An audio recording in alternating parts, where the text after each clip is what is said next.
એક મહિના પહેલા જ બનેલો રોડ તૂટી જતા ભ્રષ્ટાચારના આરોપ લાગ્યા છે। અરવલ્લીના બાયડ તાલુકાના રમાસ ગામથી અલાના અને ઉદેપુર સુધી જોડતા રોડ પર ખાડા પડી ગયા અને ડામર પણ ઉખડી ગયું છે। પ્રજાના ટેક્સના પૈસાનો વેડફાટ થતા લોકોમાં રોષ ફેલાયો। લોકોની એક જ માંગ છે કે યોગ્ય રોડ બનાવવામાં આવે।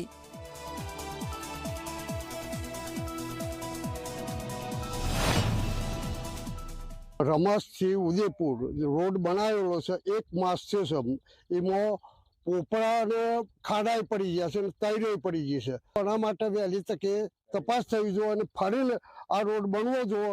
अमारा रमोस थी उदयपुर गामनो जे रस्तो बन्यो छे हमणां 15-20 दिवस ज थया छे। हमणां थोड़ो हळवो वरसाद पड्यो हतो, वरसाद पड़वाथी पण तमे आ खाड़ा तमे जोई शको छो। रमस थी हरણા जता जे डामर थયેल छे, जे थोड़ा पार्ट में डिस्टर्ब थયેल छे, तेनी स्थळ विजिट करीने एजन्सी जोड़े जरूरी कामगीरी हाथ धरवामां आवशे।